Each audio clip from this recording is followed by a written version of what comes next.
All right, guys. So the very first thing that we're going to cover is a general overview of all the different facets to the main page. This is where you guys are going to see the dashboard, conversations, calendars, contacts, all that other kind of stuff.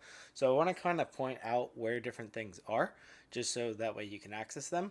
And then we'll go into the exact details like the contacts, what's the contact card, what the pipeline should be used for, or opportunities, and what all that looks like. So you will see here dashboard, conversations, calendars, contacts, pipelines.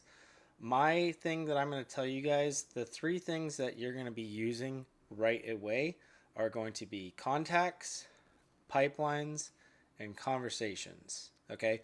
Or maybe yours doesn't say pipelines. We changed ours to say pipelines. It should say opportunities.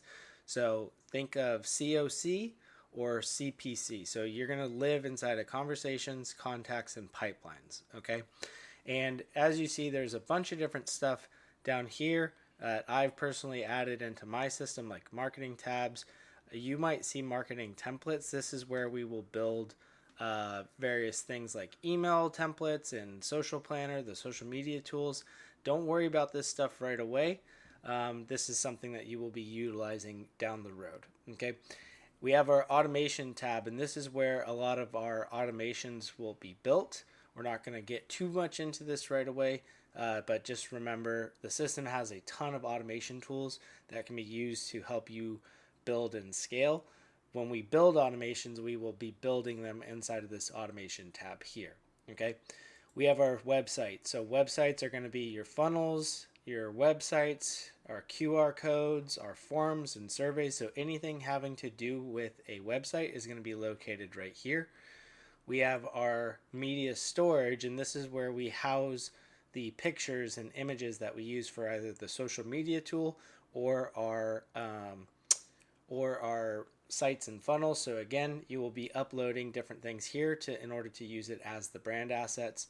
And then we have our reputation tab. So again, this is going to be used to generate reviews, to activate reviews AI, and to activate a couple of other things. We may get into the reporting tool. I don't typically utilize this. This is really cool for teams, but if you're more of a individual user, you're probably not going to be utilizing this too much, but there is a reporting tab right here.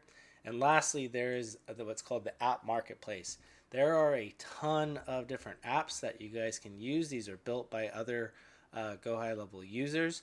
So for instance, let's say that you're a chiropractor and you wanted to use the Jane app. That's not on here, but it is inside of the agency. You want to use Link to send blue text messages, consolidate data to build custom dashboards. All of that is built underneath this system right here, and that allows for you to download different apps that people have built for the system. Starting off, you won't get into this too much. Your main focus will be the contacts, pipelines, or opportunities, and conversations. So I'll go through that on this next video, and I will see you guys in the next one.